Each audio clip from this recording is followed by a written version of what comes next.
Ela é apenas uma filha inútil. A voz da minha mãe cortou o tribunal como uma lâmina atingindo o vidro. Por um momento, toda a sala ficou em silêncio. O tipo de silêncio que acontece quando estranhos de repente se sentem constrangidos por uma família que nem conhecem. Eu não disse uma palavra. Apenas fiquei ali, na mesa da defesa, no antigo fórum da comarca de Vila da Serra, em Minas Gerais. Mãos cruzadas à minha frente, olhando para a frente. O juiz ergueu o olhar lentamente dos papéis em sua mesa. Meu pai se mexeu em seu assento ao lado da minha mãe, braços cruzados, mandíbula tensa, como se estivesse mastigando pedras. As pessoas atrás de nós sussurravam. Pude ouvir uma mulher murmurar: misericórdia. Mas eu permaneci em silêncio. Então o juiz se recostou na cadeira e olhou por cima dos óculos para o advogado dos meus pais. E foi aí que ele fez a pergunta que mudaria tudo. Doutor, ele disse lentamente, o senhor realmente não sabe quem ela é. O advogado congelou. Os rostos dos meus pais ficaram pálidos, mas aquele momento não surgiu do nada. Começou meses antes, quando voltei para a cidade a qual jurei que nunca mais retornaria. Eu não voltava à Vila da Serra há quase 8 anos.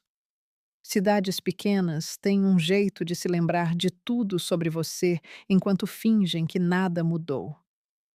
O mesmo fórum de tijolos ficava na esquina da rua principal com a Avenida Santos Dumont.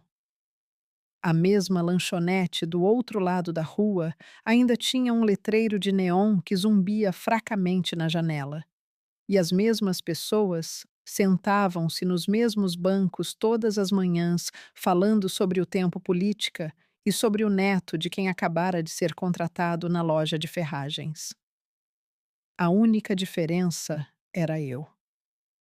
Estacionei minha velha caminhonete em frente à lanchonete naquela manhã de segunda-feira e fiquei ali por um tempo com o motor desligado. Era início de outubro. O ar cheirava a folhas caídas e fumaça de lenha. Alguns aposentados já estavam dentro da lanchonete tomando café. Reconheci um deles imediatamente. Seu Joaquim. Ele costumava administrar a casa de ração quando eu era criança. Ele devia estar chegando aos 80 agora. Ele olhou pela janela, apertou os olhos por um segundo, e então suas sobrancelhas se ergueram. Ele me reconheceu. Cidades pequenas não esquecem rostos. Saí da caminhonete e entrei. O sino acima da porta da lanchonete tocou suavemente. Todas as cabeças no local se viraram. Foi como voltar a uma fotografia. A garçonete atrás do balcão Marlene piscou 2 vezes antes de dizer meu nome. Camila Oliveira. Eu sorri educadamente. Bom dia, Marlene. Bem quem diria ela, disse baixinho. Não pensei que te veríamos por aqui de novo. Nem eu. Sentei-me no balcão. O café veio sem que eu pedisse. Em cidades pequenas, eles se lembram do que você costumava beber. Puro. Marlene serviu lentamente e estudou meu rosto como se estivesse comparando-o com a memória que ela guardava em algum lugar em sua mente. Veio visitar seus pais. Ela perguntou com cuidado. Tomei um gole de café. Tinha exatamente o mesmo gosto de 10 anos atrás. Algo assim, eu disse. A verdade era mais complicada. Eu não falava com meus pais há quase 5 anos. A última conversa que tivemos terminou com meu pai me dizendo que eu estava desperdiçando minha vida e minha mãe concordando. Naquela época, fiz uma mala. Entrei na minha caminhonete e fui embora antes do amanhecer. Sem despedida, sem endereço para correspondência, apenas silêncio. Por muito tempo, aquele silêncio pareceu pacífico, até que o telefonema veio. 3 semanas antes de eu voltar para a Vila da Serra, recebi uma ligação de um número que não reconheci. Eu estava sentada no meu apartamento em Belo Horizonte, na época revisando a papelada do exército. Quando atendi, uma voz suave disse: Camila, é o pastor Ricardo. Eu não ouvia aquele nome há anos. Ele tinha sido o pastor da igreja que minha família frequentava quando eu era criança. Como tem passado, pastor? Eu perguntei. Houve uma pausa. Então ele suspirou gentilmente. Receio estar ligando com más notícias, Camila. Sua avó faleceu ontem à noite. As palavras pesaram no ar. Vovó Helena tinha sido a única pessoa da minha família que nunca me olhou como se eu fosse uma decepção. Ela costumava dizer: Você não precisa ficar onde não é querida, meu bem. Engoli em seco. Sinto muito por saber disso, disse baixinho. Há outra coisa, o pastor acrescentou. Ele explicou que minha avó havia deixado um testamento e, de acordo com esse testamento, ela havia deixado sua casa e um pequeno pedaço de terra fora da cidade para mim. Fiquei olhando para a parede por um longo tempo depois que a ligação terminou. A pequena fazenda da vovó. Aquela com a macieira no quintal. O único lugar em Vila da Serra onde eu já me senti segura. Eu não queria a terra. Mas eu sabia de uma coisa. Se meus pais descobrissem sobre aquele testamento, haveria problemas. 2 dias depois que cheguei à cidade, o problema veio. Eu estava sentada na varanda da casa da minha avó, observando o vento se mover pelos campos, quando um carro entrou na entrada de Cascalho. O velho Opala do meu pai. Ele saiu primeiro. Minha mãe o seguiu. Nenhum deles acenou. Eles subiram os degraus da varanda lentamente, como se estivessem se aproximando de uma estranha. Meu pai olhou ao redor do quintal com uma carranca. Então ele disse finalmente: Você voltou pelo dinheiro. Mantive minha voz calma. Não é sobre dinheiro. Minha mãe balançou a cabeça amargamente. Você desaparece por anos e no momento em que há uma propriedade envolvida, você aparece. Levantei-me da cadeira da varanda. Eu vim porque a vovó pediu por mim. Isso é engraçado, meu pai disse, porque éramos nós que estávamos cuidando dela. A discussão durou menos de 5 minutos. Meu pai encerrou com uma frase que nunca esquecerei. Se você tivesse alguma decência sobrando, assinaria a escritura da casa para nós. Eu não respondi. Apenas os observei voltar para o carro. 3 dias depois, um oficial de justiça bateu na porta da fazenda e me entregou um envelope grosso. Dentro havia papéis do tribunal. Meus pais estavam contestando o testamento. E assim, a família que eu passei anos evitando estava me arrastando para um tribunal. Mas o que eles não perceberam foi que o silêncio pode carregar mais verdade do que os gritos jamais conseguirão. E eu tinha ficado em silêncio por muito tempo. A primeira coisa que as pessoas aprendem sobre uma cidade pequena é que as notícias viajam mais rápido que a verdade. Quando entrei na lanchonete do Zé, na manhã seguinte à entrega dos papéis do tribunal pelo oficial de justiça, metade da cidade já sabia. Eles só não sabiam os detalhes. E em um lugar como Vila da Serra, os detalhes raramente impedem as pessoas de formar opiniões. O sino acima da porta da lanchonete tilintou quando entrei. As conversas pararam como sempre fazem quando alguém desconhecido ou alguém que partiu há muito tempo retorna. Marlene estava atrás do balcão novamente, limpando a mesma xícara de café que provavelmente já havia limpado 10 vezes. Ela me olhou com uma inclinação de cabeça solidária. Fiquei sabendo, ela disse baixinho. Claro que ficou. Deslizei para o mesmo banquinho de ontem. Bom dia, Marlene. Ela serviu meu café sem perguntar. Você vai lutar por isso? Ela perguntou gentilmente. Envolvi as duas mãos na xícara quente. Eu vou comparecer, eu disse. Essa foi a resposta mais honesta que pude dar. Do outro lado da lanchonete, seu Joaquim fingia ler o jornal enquanto ouvia com uma orelha voltada para nós. Isso me lembrou de algo que minha avó costumava dizer em uma cidade pequena. A privacidade é apenas uma ilusão educada. Tomei meu café e olhei pela janela em direção ao fórum do outro lado da rua. O mesmo fórum onde meus pais decidiram resolver isso.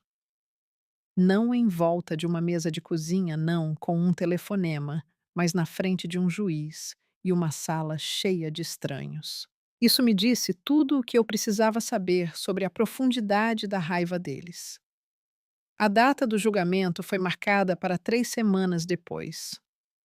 3 semanas podem parecer muito tempo quando você está esperando por algo desagradável. Passei a maior parte desses dias consertando pequenas coisas na casa da minha avó. A porta de tela precisava de uma nova dobradiça. Os degraus da varanda estavam soltos. A macieira no quintal não era podada há anos. Trabalhar com as mãos mantinha minha mente firme.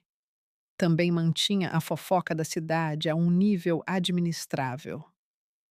Ainda assim, as pessoas apareciam não para ajudar, principalmente para observar. A velha senhora Talbot, da rua de baixo, apareceu uma tarde com uma travessa e a curiosidade estampada no rosto. Ouvi dizer que seus pais estão te levando ao tribunal, disse ela enquanto me entregava o prato. É o que os papéis dizem, respondi. Ela suspirou do jeito que os mais velhos fazem quando estão prestes a compartilhar uma opinião. As famílias costumavam resolver as coisas sem advogados, disse ela. Agora todo mundo quer que um juiz diga quem está certo. Ela não estava errada, mas eu lhe argumentei. Poucos dias antes da audiência, conheci o homem que representava meus pais. O nome dele era Arnaldo Pires. Ele era exatamente o tipo de advogado que você espera encontrar em um fórum de comarca, sapatos lustrados, cabelo grisalho arrumado e o sorriso confiante de alguém que ganhou mais casos do que perdeu. Ele me parou nos degraus do fórum uma tarde. Senhorita Oliveira, disse ele estendendo a mão. Eu a apertei. Doutor Pires. Ele me olhou cuidadosamente. Não de uma forma rude, mas como um mecânico examinando um motor desconhecido. Eu represento seus pais, ele disse. Embora eu suspeite que você já saiba disso. Sei. Ele assentiu. Tenho certeza que você também entende a preocupação deles. O patrimônio de sua avó representa um ativo significativo para eles nesta fase da vida. Aí estava o argumento. Mantive minha voz calma. Minha avó deixou um testamento. Sim, ele disse. E testamentos podem ser contestados quando as circunstâncias levantam questões. Ele fez uma pausa por um momento. Se você quiser evitar despesas legais desnecessárias, poderíamos resolver isso discretamente. Que tipo de acordo? Eu perguntei. Ele sorriu educadamente. Assine a transferência da propriedade para seus pais. Eu quase ri. Em vez disso, disse a mesma coisa que disse a Marlene. Eu vou comparecer ao tribunal. Seu sorriso se apertou um pouco. Bem, ele disse, ajustando a gravata. Suponho que veremos o que o juiz pensa. Mais tarde, naquela noite, sentei-me à mesa da cozinha na casa da minha avó com o testamento aberto à minha frente. O documento era simples. Vovó Helena nunca foi uma mulher complicada. A casa e os 2 acres de terra foram deixados para mim, mas havia um bilhete anexado, não uma cláusula legal, apenas algo que ela havia escrito com sua caligrafia cuidadosa. Camila? Se você está lendo isso, significa que eu parti. Sei que seus pais não te entendem como eu, mas sempre acreditei que você era mais forte do que eles jamais lhe deram crédito. Não deixe ninguém te dizer quem você é. Dobrei o bilhete lentamente. A vovó sempre enxergou através das suposições das pessoas. Ela sabia exatamente como esta cidade e meus pais me julgariam. Na véspera da audiência, meus pais vieram à fazenda novamente. Vi o Opala deles entrando na entrada de Cascalho logo após o meio-dia. Saí antes que eles chegassem à varanda. Meu pai não se preocupou com cumprimentos. Última chance, ele disse sem rodeios. Para quê? Para fazer a coisa certa. Minha mãe cruzou os braços. Você sempre foi teimosa, Camila, mesmo quando criança. Eu não respondi. Meu pai gesticulou em direção à casa. Aquele lugar pertence a esta família. Pertence. Eu disse baixinho. E eu faço parte desta família. Minha mãe zombou. Você deixou de fazer parte desta família no dia em que foi embora. Essa frase pairou no ar como uma nuvem de tempestade. Por um momento, nenhum de nós falou. Finalmente, meu pai balançou a cabeça. Amanhã será constrangedor para você, disse ele. Encarei seus olhos com calma. Veremos. Eles foram embora 1 minuto depois e eu fiquei ali na entrada de Cascalho, observando a poeira baixar, sem raiva, sem medo, apenas cansada. A manhã da audiência chegou mais fria que o resto da semana. O vento de outubro balançava a bandeira do fórum enquanto eu subia os degraus. Dentro, o corredor cheirava fracamente a papel velho e cera de assoalho. As portas do tribunal já estavam abertas. Pessoas da cidade vieram assistir.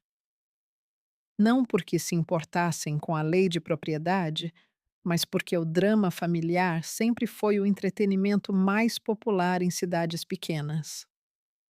Meus pais estavam sentados na frente ao lado do advogado. Minha mãe evitou olhar para mim. Meu pai olhava para muita frente. Sentei-me à mesa oposta, sem advogado ao meu lado, apenas uma pasta de documentos e uma mente tranquila.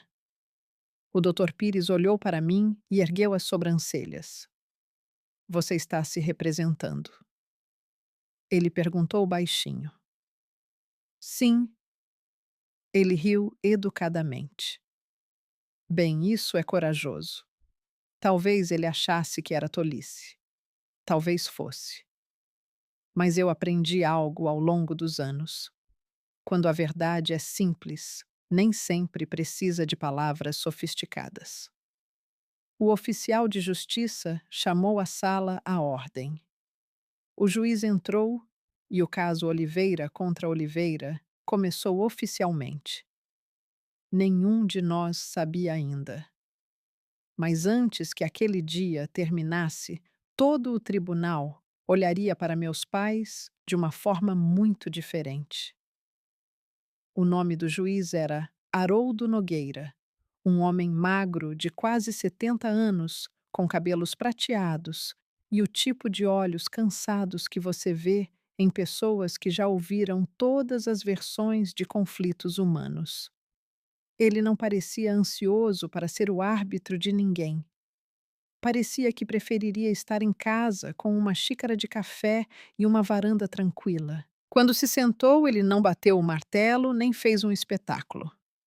Ele simplesmente acenou uma vez para o oficial, ajustou os papéis à sua frente e disse: Tudo bem, vamos começar. O oficial anunciou o caso. O tribunal silenciou. As luzes fluorescentes zumbiam fracamente no teto. Alguém no fundo tossiu na manga. O juiz Nogueira olhou primeiro para meus pais. Senhor e senhora Oliveira, disse ele, vocês estão contestando o testamento da falecida Helena Oliveira. Doutor, pode prosseguir. Arnaldo Pires levantou-se, abotoou o paletó e aproximou-se da frente, como se estivesse prestes a dar um sermão. Meritíssimo, ele começou. Este é um assunto doloroso para meus clientes. Eles viveram nesta comunidade por décadas. Cuidaram da senhora Helena Oliveira em seus últimos anos. A propriedade em questão, há muito tempo, é entendida como um lar de família, um bem que deveria razoavelmente permanecer com os pais, que mantiveram os laços e as responsabilidades familiares. Ele falou com o tom cuidadoso de alguém tentando parecer compassivo e correto. Então ele se virou ligeiramente o suficiente para incluir a sala. Enquanto isso, a ré, ele disse, acenando para mim, esteve ausente por anos. Ela não contribuiu para a manutenção da casa. Ela não participou dos cuidados familiares. Ela retornou apenas após o falecimento da senhora Oliveira, quando havia algo a ganhar. Meu estômago permaneceu firme. Eu tinha ouvido versões dessa frase minha vida inteira. Ele continuou: Estamos pedindo ao tribunal que reconheça a influência indevida e, no mínimo, a injustiça de conceder esta propriedade a alguém que efetivamente abandonou sua família. Tudo foi formulado educadamente, mas carregava a mesma ponta afiada de um tapa. O juiz Nogueira ouviu sem interromper. Sua caneta se movia lentamente sobre um bloco de notas. Quando Pires terminou, o juiz olhou para meus pais. Senhora Oliveira, disse ele, a senhora deseja falar. Minha mãe se levantou como se estivesse esperando permissão para desabafar todas as queixas que guardou por anos. Sim, meritíssimo, disse ela com a voz tensa. Desejo. Ela encarou o juiz, mas seus olhos continuavam se desviando para mim, como se eu fosse uma mancha que ela não conseguia esfregar. Eu a criei, disse minha mãe. Eu a alimentei, eu a vesti, fiz tudo o que uma mãe deveria fazer. E o que eu ganhei? Ela foi embora. Ela saiu como se não nos importássemos. Meu pai assentiu ao lado dela, a mandíbula trabalhando. A voz da minha mãe ficou mais alta, não por força, por desespero. Ela não ligou, disse ela. Ela não veio para os feriados. Ela nem veio quando a avó adoeceu. E agora ela quer pegar a casa depois de tudo que fizemos. O juiz Nogueira ergueu a mão ligeiramente, não para detê-la, apenas para acalmar o ritmo. Entendo que a senhora está chateada, disse ele. Mas minha mãe já havia passado da calma. Ela virou a cabeça para mim e algo em seu rosto endureceu, como se o último pingo de ternura tivesse sido substituído por amargura. E então ela disse: Ela é apenas uma filha inútil, não desorientada, não confusa. Inútil. A palavra pousou na sala e não se moveu, como um objeto pesado caído em um piso de madeira. Por um segundo ninguém falou. Ouvi uma cadeira ranger. Um suspiro suave. O arrastar dos sapatos de alguém. O olhar do juiz Nogueira mudou de minha mãe para mim. Ele estudou meu rosto da maneira como uma pessoa estuda uma fotografia que não entende completamente. Mantive meus olhos para a frente. Não vacilei, não balancei a cabeça, não me defendi. Fiquei em silêncio porque, se eu argumentasse, a sala se tornaria uma batalha de emoções, as dela contra as minhas. E minha mãe vinha praticando essa batalha há anos. O juiz Nogueira pigarreou gentilmente. Senhor Oliveira, ele disse ao meu pai: o senhor deseja acrescentar algo. Meu pai se levantou mais lentamente, como se o ato de se levantar fosse uma declaração. Ela sempre foi cabeça dura, disse ele. Nunca quis fazer as coisas do jeito certo. Tentamos guiá-la, mas ela achava que sabia mais. E então ela nos deixou para lidar com tudo. Não somos mais jovens, Meritíssimo. Essa parte era verdade. Eles não eram jovens, mas a idade deles não tornava a crueldade menos afiada. Pires interveio novamente, suavemente, sentindo o momento. Meritíssimo, ele disse. Meus clientes têm uma renda fixa. Impostos crescentes, despesas médicas, o custo de manutenção da propriedade. Essas pressões importam. Esta casa é estabilidade para eles. O juiz Nogueira assentiu lentamente. Estou ciente dessas realidades, disse ele. Então ele olhou para mim. Senhorita Oliveira disse. A senhorita está se representando. Pode responder.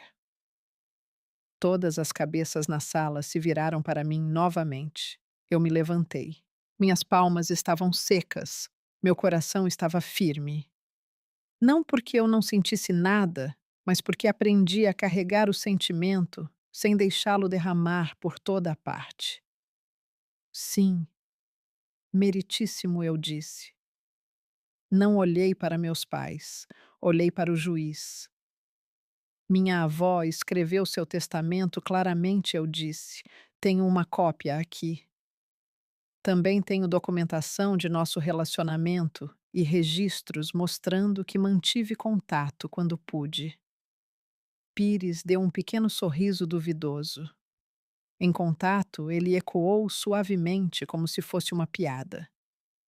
Abri minha pasta e tirei os papéis que havia preparado cartas, alguns e-mails impressos e um simples registro de ordens de pagamento que enviei para minha avó ao longo dos anos. O juiz Nogueira se inclinou um pouco para a frente. Leve-os ao escrivão, disse ele.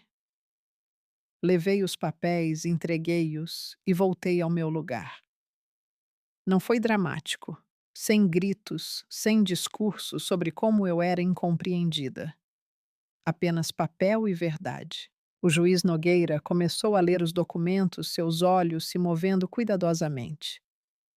O tribunal caiu em um silêncio que parecia mais pesado do que antes. Pires mudou de peso. Minha mãe olhava para o juiz como se pudesse forçá-lo a decidir mais rápido. O rosto do meu pai permaneceu duro, mas suas mãos se apertaram nos braços da cadeira. O juiz Nogueira parou em uma página por um pouco mais de tempo que as outras. Sua expressão não mudou muito, apenas um pequeno aperto ao redor dos olhos. Então ele ergueu o olhar novamente, primeiro para minha pasta, depois para mim, e pela primeira vez naquela manhã, seu olhar permaneceu em mim por mais de um segundo, como se estivesse notando algo que a sala havia perdido. Ele pousou a caneta. Doutor Pires, ele disse com a voz uniforme: aproxime-se. Pires deu um passo à frente, com confiança no início, mas eu vi um breve lampejo de incerteza quando o juiz perguntou: o senhor realmente não sabe quem ela é? E enquanto o rosto de Pires se enrijecia, senti algo mudar no ar. A boca da minha mãe se abriu ligeiramente. Meu pai piscou com força e a cor começou a sumir de ambos os rostos. Quando o juiz Nogueira fez aquela pergunta, a sala não se moveu. Doutor, ele repetiu calmo e lento. O senhor realmente não sabe quem ela é. Arnaldo Pires estava na frente do tribunal, com uma mão apoiada na borda da mesa. Um momento antes, ele parecia confiante como um homem guiando um caso fácil para sua conclusão. Agora sua postura mudou um pouco. Mas eu vi. Seus ombros se enrijeceram. Seu sorriso desapareceu. Pela primeira vez naquela manhã, ele olhou diretamente para mim. Não o olhar rápido que ele tinha dado antes, mas um olhar mais longo. O tipo que alguém dá quando de repente percebe que perdeu algo importante. Meu entendimento, disse Pires cuidadosamente, é que ela é a ré neste caso. Meritíssimo. O juiz Nogueira não sorriu. Não, ele disse baixinho. Não foi isso que eu perguntei. O tribunal permaneceu em silêncio. Atrás de mim ouvi alguém sussurrar. Minha mãe se inclinou para a frente em seu assento. Meu pai franziu a testa, claramente irritado com o rumo estranho que a audiência havia tomado. O juiz Nogueira pegou um dos documentos da pilha que o escrivão lhe entregara. Ele bateu no papel uma vez com a caneta. Doutor, ele disse novamente, antes de apresentar argumentos sobre o caráter de uma pessoa. Geralmente é sábio entender quem é essa pessoa. Pires pigarreou. Bem meritíssimo se há algo relevante para o caso. Ah, disse o juiz. Ele virou o papel para que Pires pudesse ver. De onde eu estava sentada, eu já sabia qual página era. A carta de verificação do Exército, aquela que confirmava meu histórico de serviço. Pires se inclinou ligeiramente para ler. O silêncio se estendeu o suficiente para que as pessoas no fundo do tribunal começassem a se mexer em seus assentos.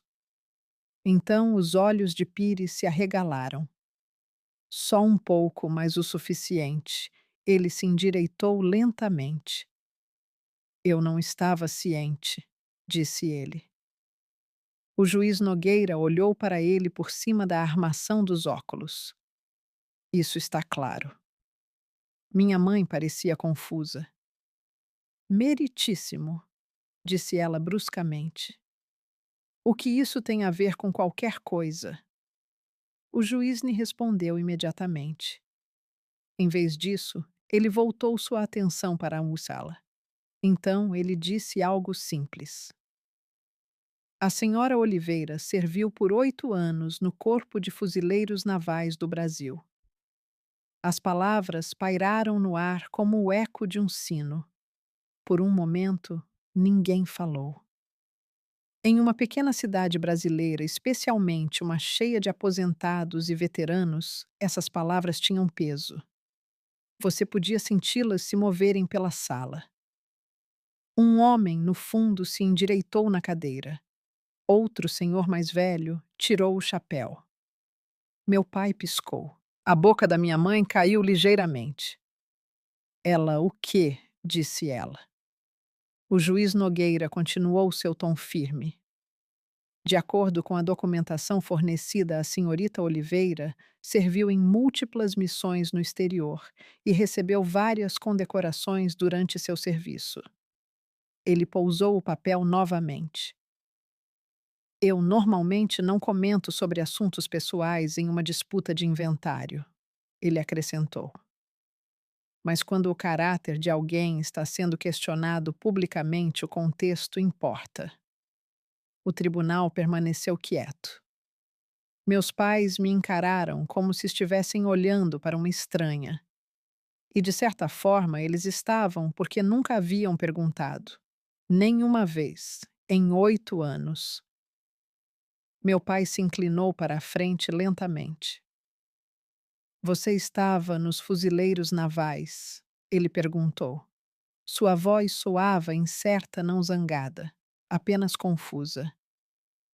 Assenti uma vez. Sim. Minha mãe balançou a cabeça, a descrença estampada em seu rosto. Isso não pode estar certo, ela disse.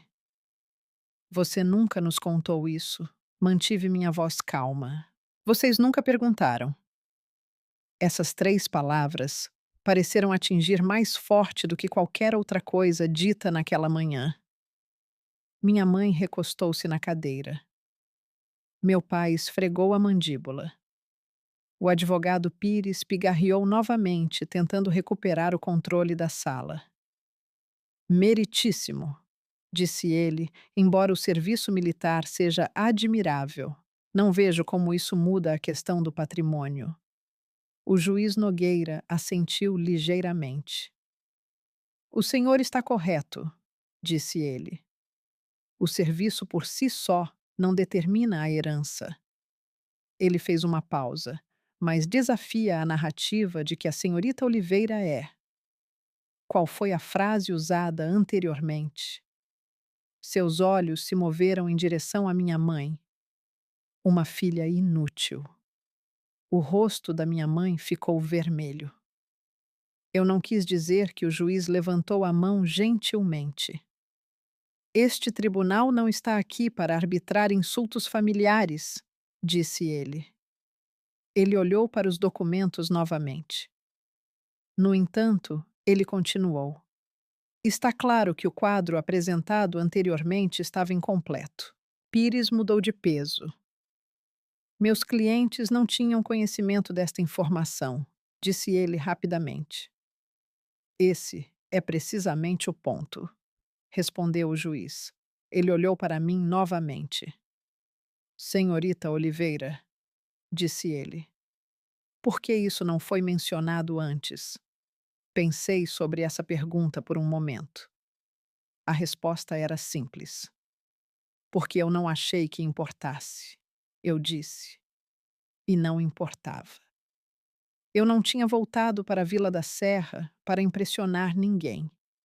Eu vim porque minha avó pediu por mim da única maneira que pôde, através de um testamento.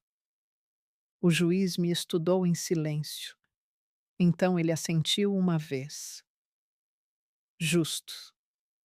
Atrás de mim alguém sussurrou: ad sumus. Eu não me virei, mas ouvi e isso fez algo quente se agitar em meu peito. O juiz Nogueira endireitou a pilha de papéis e olhou para ambas as mesas. Tudo bem, disse ele. Vamos voltar ao assunto em questão. Mas o tom da sala havia mudado. As pessoas não me olhavam mais como uma estranha que voltou por dinheiro. Elas olhavam para meus pais e algo em suas expressões dizia que a mesma pergunta estava se formando na mente de todos. Como eles podiam não saber? Meu pai se inclinou para mais perto da minha mãe e sussurrou algo que não conseguia ouvir. Ela balançou a cabeça lentamente, ainda atordoada. A verdade é que meu serviço não mudou o testamento, não resolveu magicamente o caso, mas mudou outra coisa. Expôs um problema mais profundo. Porque quando um pai nem sabe os fatos básicos da vida de seu filho, o tribunal começa a fazer perguntas que nenhum documento legal pode responder. O juiz Nogueira olhou para o relógio na parede. Faremos um breve recesso, disse ele. 10 minutos. O martelo bateu uma vez. As pessoas começaram a murmurar imediatamente. Cadeiras arrastaram no chão. Veteranos na sala acenaram respeitosamente em minha direção enquanto se levantavam. Eu permaneci sentada. Do outro lado, meus pais sentavam-se congelados, como se o chão, sob sua certeza, tivesse acabado de se mover e a conversa real ainda nem tivesse começado. Quando o juiz convocou um recesso, o tribunal se soltou como a tampa de um pote finalmente se abrindo. As pessoas se levantaram, esticaram as pernas e sussurraram umas com as outras. Em uma cidade pequena, 10 minutos é mais do que tempo suficiente para um boato dar uma volta completa na sala. Fiquei onde estava. Minhas mãos repousavam sobre a mesa, os dedos cruzados, da maneira que foram treinados para descansar durante os briefings anos atrás. Velhos hábitos ficam com você muito tempo depois que o uniforme se foi. Um homem de 70 e poucos anos passou lentamente pela minha mesa. Ele usava um boné desbotado com um veterano da Força de Paz bordado na frente. Ele parou ao meu lado. Fuzileira. Ele perguntou baixinho. Sim, senhor. Ele acenou uma vez. Ad sumos. Ad sumos, eu respondi. Então ele continuou em direção ao corredor. Não foi dramático, apenas uma simples troca entre duas pessoas que entendiam algo que o resto da sala não entendia. Do outro lado, meus pais ainda estavam sentados em seus lugares. Eles não se moveram. Meu pai se inclinou para minha mãe, falando em voz baixa. Ela continuava balançando a cabeça, sua expressão uma mistura de confusão e algo mais que eu ainda não conseguia identificar. Talvez arrependimento, talvez descrença, talvez a lenta percepção de que eles passaram anos contando uma história sobre mim que não fazia mais sentido. O advogado Pires estava ao lado deles, sussurrando rapidamente. Sua confiança polida havia desaparecido. Ele olhou para mim uma vez, depois desviou o olhar. Eu quase podia ouvir seus pensamentos. Ele havia construído seu argumento em torno de uma imagem de quem eu deveria ser. Agora essa imagem havia se quebrado. 10 minutos depois, o oficial de justiça chamou todos de volta a seus assentos. O juiz Nogueira voltou ao banco e ajustou os papéis à sua frente novamente. Tudo bem, disse ele. Vamos continuar. Sua voz estava firme, mas algo na sala havia mudado. Antes do recesso, as pessoas estavam curiosas. Agora estavam ouvindo. Doutor Pires disse: O juiz, o senhor pode prosseguir com quaisquer outros argumentos. Pires levantou-se novamente, mas desta vez seu tom era mais cuidadoso. Meritíssimo, disse ele. Embora o tribunal tenha tomado conhecimento de novas informações sobre o histórico da senhorita Oliveira, a questão legal permanece inalterada. Ele gesticulou em direção ao testamento. A questão perante o tribunal é se a transferência da propriedade foi influenciada injustamente. O juiz Nogueira assentiu.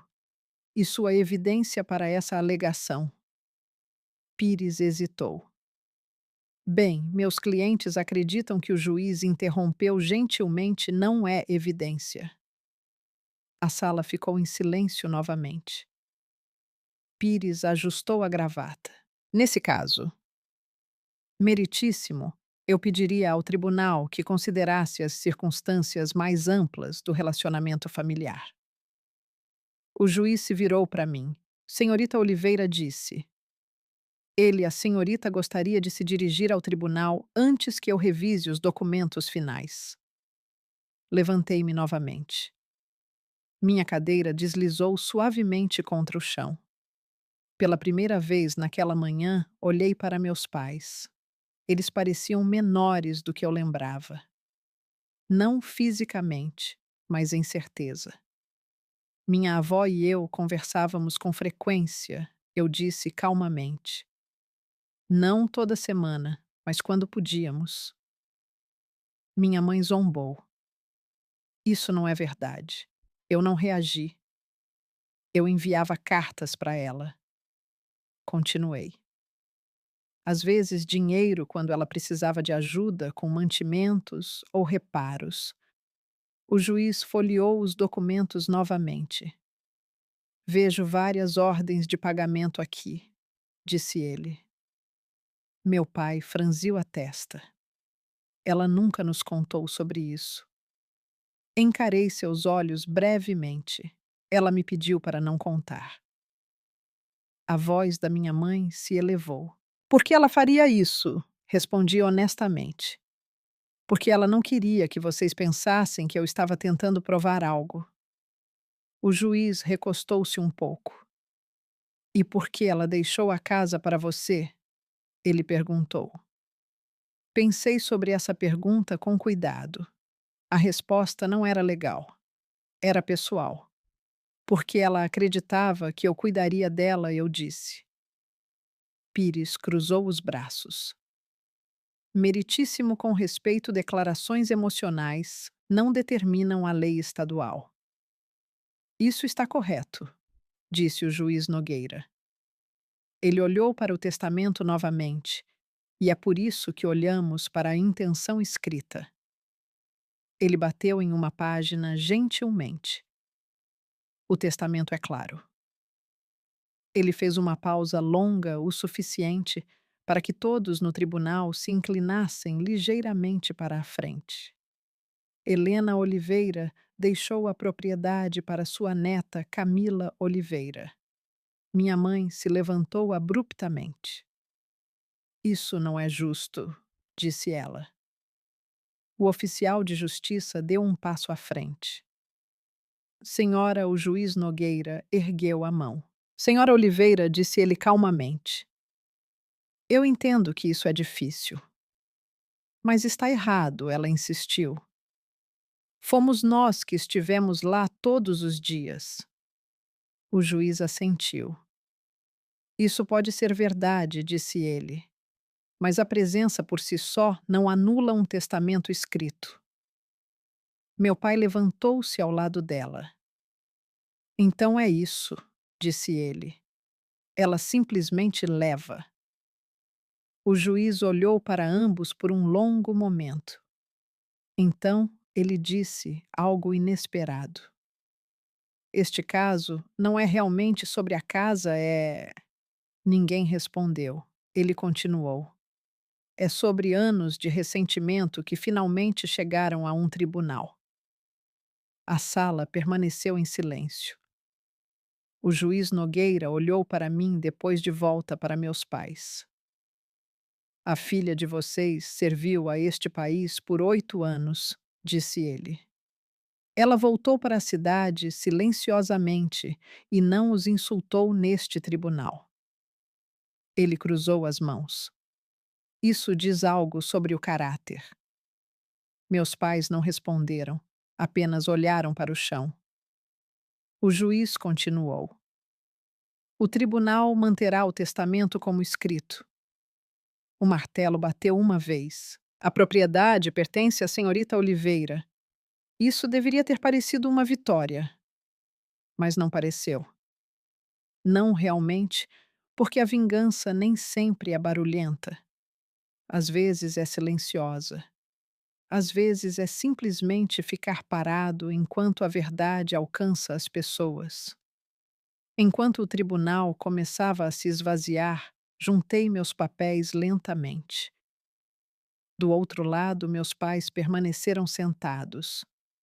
Pela primeira vez em anos, eles pareciam incertos sobre o que dizer para mim, e essa incerteza era mais pesada do que qualquer discussão que já tivemos.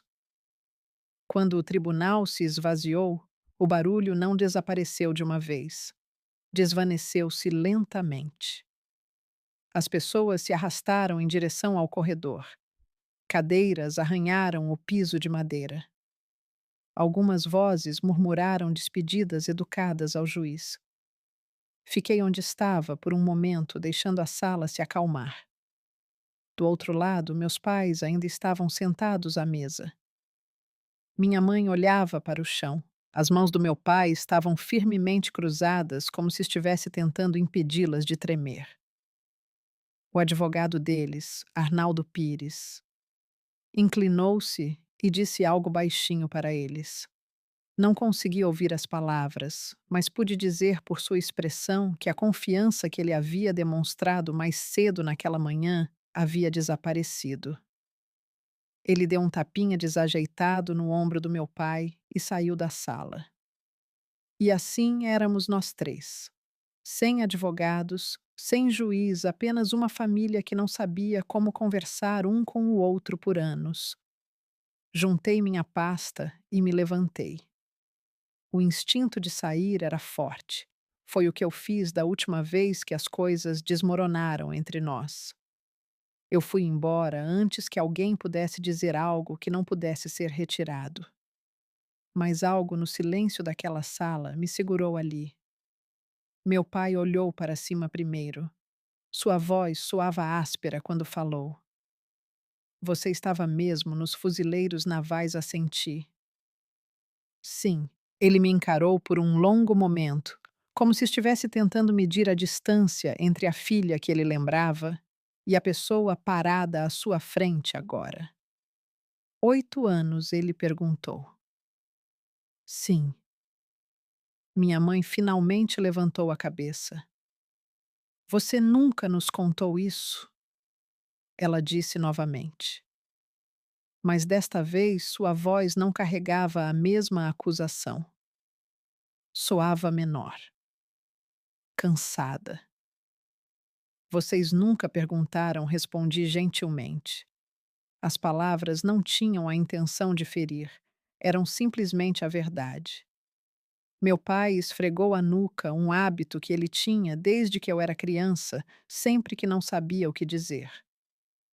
Bem, ele murmurou. Acho que não. Ninguém falou por alguns segundos. Então minha mãe disse algo que eu não esperava.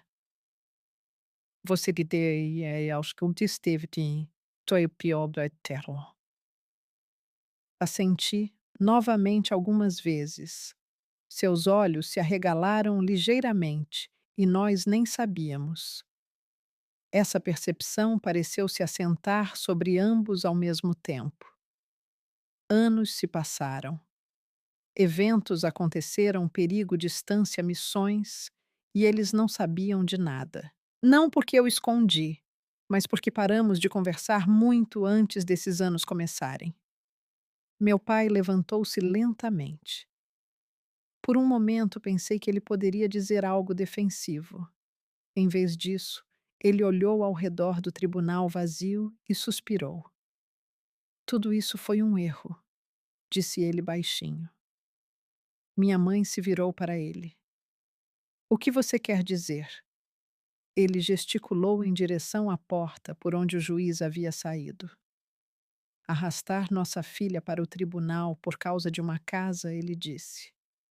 A palavra filha soava estranha vindo dele, como se ele não a usasse há muito tempo. Os ombros da minha mãe caíram ligeiramente. Eu só pensei que ela não se importava mais conosco. Ela disse. Aproximei-me da mesa deles. Eu me importava, eu disse. Mas toda vez que conversávamos antes de eu ir embora, virava uma discussão. Meu pai assentiu lentamente. Isso é verdade. Ele olhou para mim novamente. Você sempre quis fazer as coisas do seu jeito. Sim, eu disse. E isso te assustou. Ele não negou. Por um longo momento, nós três ficamos ali no tribunal silencioso. A raiva que alimentou todo este caso, de repente, parecia menor do que os anos que perdemos. Finalmente, minha mãe disse: O que você vai fazer com a casa? Pensei na pequena fazenda fora da cidade. Os degraus da varanda que rangiam a macieira sob a qual minha avó costumava sentar à tarde. Vou consertá-la, eu disse. Meu pai assentiu uma vez. Precisa? Todos nós sabíamos que era verdade. O telhado provavelmente precisava ser trocado. O corrimão da varanda havia começado a inclinar. Minha avó se virou como pôde, mas a casa envelheceu com ela. Meu pai mudou de peso e pigarreou. Se você quiser ajuda com o telhado, ele disse. Eu ainda sei uma coisa ou duas sobre telhas. Estudei seu rosto. Ele não estava oferecendo como uma forma de controlar nada. Ele estava oferecendo porque não sabia de outra forma para preencher a lacuna entre nós. Seria bom, eu disse. Minha mãe pareceu aliviada só de ouvir isso. Ela se levantou lentamente e pegou a bolsa. Suponho, ela disse hesitantemente, que deveríamos passar por lá algum dia. Vocês são bem-vindos, respondi. Não um grande convite, apenas um simples do tipo que deixa espaço para a confiança crescer novamente.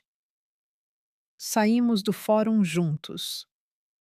O sol da tarde havia aquecido os degraus de tijolo e alguns moradores da cidade permaneciam do outro lado da rua, fingindo não nos observar. Cidades pequenas não mudam da noite para o dia, mas às vezes a maneira como as pessoas olham para você muda. Meu pai parou ao lado do carro. Bem, ele disse. Acho que nos veremos por aí. Assenti. Sim, eu disse. Acho que sim. Enquanto eles se afastavam, fiquei ali por mais um minuto. O fórum atrás de mim, a rua tranquila à minha frente e, em algum lugar além dos limites da cidade, a fazenda da minha avó esperando por um novo capítulo. O caso havia terminado, mas outra coisa tinha acabado de começar. Algo mais lento, algo mais difícil aprender a ser uma família novamente. O primeiro domingo após a audiência no tribunal foi mais frio do que a semana anterior. Outubro em Minas tem um jeito de te pegar de surpresa. Um dia as árvores parecem douradas e quentes, e na manhã seguinte o ar carrega aquela ponta afiada que te lembra que o inverno não está longe. Eu estava em uma escada do lado de fora da fazenda da minha avó quando ouvi o som de pneus no cascalho. Não precisei me virar para saber de quem era o carro. O velho Opala do meu pai tinha um chocalho no escapamento que você podia ouvir a quase 1 quilômetro de distância. Desci da escada lentamente e limpei as mãos em um pano. Eles estacionaram perto do celeiro. Por um momento, nenhum deles saiu do carro. Então a porta do passageiro se abriu. Minha mãe saiu primeiro, segurando uma travessa coberta. Algumas coisas nunca mudam. O almoço de domingo em nossa família sempre significou alguém carregando comida. Meu pai a seguiu caminhando em direção à casa com o mesmo passo firme que ele teve a vida inteira. Ele olhou para o telhado e assentiu. Você estava certa, disse ele. Essas telhas já passaram da validade há uns 10 anos. Sorri um pouco. É por isso que comecei a trocá-las. Ele se aproximou e estudou a escada, a pilha de telhas e as ferramentas espalhadas na grama. Você não consegue terminar isso sozinha, ele disse. Eu sei. Ele assentiu uma vez. Bom. Então ele foi até a parte de trás do carro e pegou uma caixa de ferramentas. Não foi um momento dramático, sem discursos, sem desculpas ainda. Apenas um homem abrindo uma caixa de ferramentas e subindo uma escada.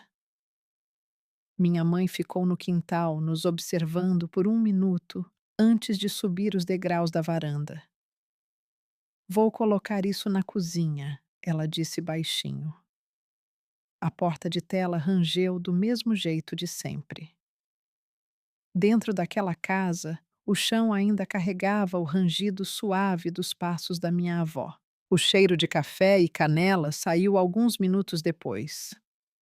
Meu pai e eu trabalhamos lado a lado durante a maior parte da manhã, trocando telhas, verificando as tábuas por baixo, martelando pregos em madeira velha, que já viu mais estações do que qualquer um de nós. No início, não conversamos muito, mas trabalhar juntos tem um jeito de soltar as palavras. 8 anos, meu pai disse, finalmente me passando outra telha. É muito tempo. Sim, é ele, assentiu lentamente. Você deve ter visto muita coisa. Pensei nos lugares onde estive. Calor do deserto, ar do oceano, longas noites na base, quando o mundo parecia distante da pequena cidade de Minas. Algumas coisas eu disse. Ele não insistiu por detalhes. Talvez ele entendesse que algumas histórias levam tempo. Por volta do meio-dia, minha mãe chamou da varanda. O almoço está pronto. Descemos da escada e nos lavamos na torneira externa, como costumávamos fazer depois de trabalhar no quintal quando eu era criança. Nós três nos sentamos ao redor da mesa da cozinha da minha avó. A mesma mesa onde ela costumava tomar chá e contar histórias da cidade de 50 anos atrás. Por um tempo apenas comemos. Então minha mãe pousou o garfo. Camila, ela disse cuidadosamente. Eu olhei para cima. Seus olhos estavam vermelhos, como se ela estivesse pensando em algo por muito tempo. Eu nem deveria ter te chamado de inútil, ela disse. As palavras saíram lentamente, como se cada uma tivesse que passar pelo orgulho para escapar. Meu pai assentiu ao lado dela. Isso não foi certo, disse ele. Fiquei ali por um momento, deixando o silêncio se assentar ao redor da mesa. Vocês estavam com raiva, eu disse. Sim, admitiu minha mãe. Mas isso não justifica. Meu pai pigarreou. Nós ne te entendíamos, disse ele. E em vez de fazer perguntas, fizemos suposições. Assenti. Isso acontece em muitas famílias. Minha mãe olhou para a mesa. Eu estava com medo, ela disse baixinho. Medo de quê? De que você tivesse ido embora porque eu falhei com você. A sala ficou imóvel. Às vezes, a verdade escondida sob a raiva é muito mais simples do que a própria raiva. Eu não fui embora porque você falhou, eu disse. Fui embora porque precisava descobrir quem eu era. Meu pai recostou-se na cadeira. Isso exige coragem, disse ele. Vindo dele, isso significava mais do que eu esperava. Depois do almoço, sentamos na varanda. A macieira no quintal estava perdendo suas últimas folhas. Um vento frio passava pelos galhos. Meu pai olhou para os campos por um longo tempo antes de falar novamente. Sabe, ele disse, as famílias costumavam resolver as coisas em varandas como esta. Antes dos advogados, minha mãe acrescentou. Sorri fracamente. Talvez estejamos apenas atrasados. Ficamos ali em silêncio por um tempo, não consertando tudo, apenas começando. Antes de irem embora naquela tarde, meu pai se virou para a casa. Voltaremos no próximo domingo, ele disse. Se estiver tudo bem, respondi. E eu quis dizer isso, porque às vezes a reconciliação não chega em um único momento. Ela chega em pequenos passos, almoços compartilhados, telhados consertados e conversas que finalmente acontecem após anos de silêncio. Então, se você está ouvindo esta história e ela te lembra de alguém da sua própria família, talvez um filho, talvez uma filha, talvez alguém com quem você não fala há anos, espero que se lembre de algo que minha avó me disse uma vez. As pessoas nem sempre são quem você pensa que são. Às vezes, elas são mais fortes do que você jamais imaginou. Se esta história significou algo para você, compartilhe-a com alguém que precise ouvi-la. E se você acredita que as famílias merecem segundas chances, fique conosco para mais histórias como esta. porque às vezes as vozes mais silenciosas carregam as verdades mais fortes.